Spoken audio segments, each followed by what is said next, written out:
In the previous video, we learned a step-by-step workflow of pre-processing to set a simulation and analyze that. In this part, we will learn how to extract results from analyzed simulation. We model the geometry, excitation, core material, and we analyze the simulation. Now we want to see the field distribution and currents, voltages, and other simulation outputs. In any finite element simulation inside EMWORKS EMAG, we can extract two kinds of results. Field reports like magnetic flux density, field intensity, current densities, and losses and force distribution. Beside these field reports, we can have tabular results that shows parameters like voltages, currents, and other useful outputs that we will see in this video. To create any field report, you need to select the type of field report and define the model. For example, if we want to find the saturated point and magnetic flux density distribution, we can click on the first part and create a 3D fringe plot or vector plot. By clicking on No Clipping option, the field distribution will be plotted on the whole geometry. To select the desired step time, you can click on Time Step and choose the step that you want for the plot. But as you can see, if we want to find the saturated points or have the field values in hidden parts, no clipping option is not very useful.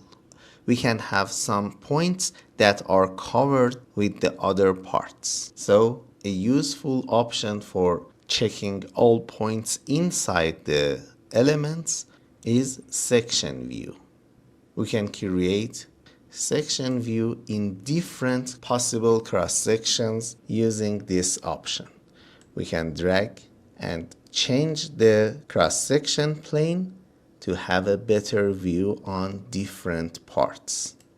Whether if you want to plot on XZ plane or XY plane, you can change the cross section plane with different options that we have.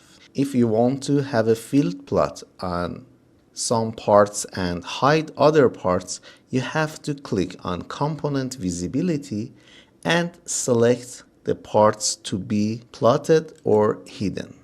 For example, in this simulation, I want to just plot the field on the magnetic core. So with clicking on core, you can isolate it or hide other parts to have just field plot on this selected one. Beside the fringe plot that you created, you can easily click on select plot type and choose other possible types like vector plot to be able to visit the vectors of flux density. If you want to change the attribute of this plot, you can right click on it and enter the vector setting.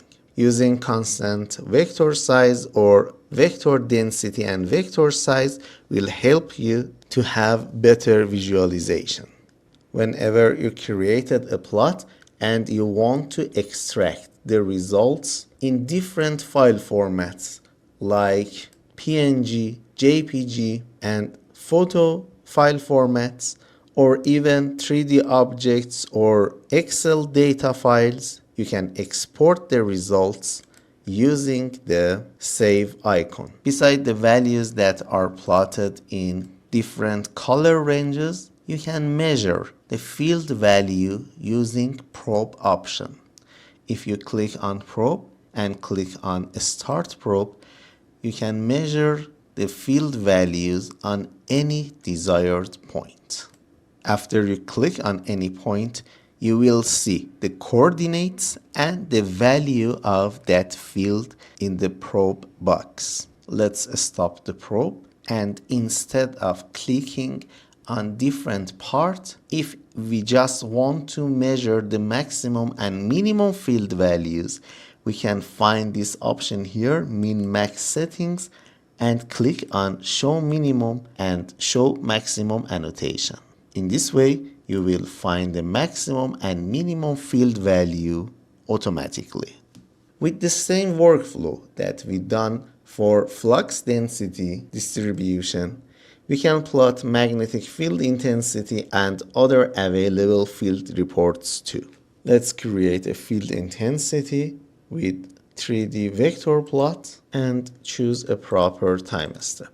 You will find the field intensity or H distribution in the plot window, and in the property window you have option to change the definition of the plot, like plot all time steps or plot on selected time steps, and changing the chart option like the minimum and maximum visible range, and changing the vector size and vector density. If you want to have more filters, you can click on this icon and combine field outputs like the field intensity with, for example, overlays like mesh or streamlines. Using the filter option, you can combine different field reports in a single picture. Now let's move to the tabular results that we can extract from Result Center, or more abstract version, Result Table. If you double click on Result Table, you have access to values of energy, current, induced voltage, input voltage, core loss, other losses, resistance, inductance, and flux linkage on different time steps. For example, let's plot the secondary winding current to have a comparison between primary and secondary current. As you can see, we have a sinusoidal waveform that core material saturation didn't have any impact on the waveform, and we don't have any distortion in sinusoidal shape.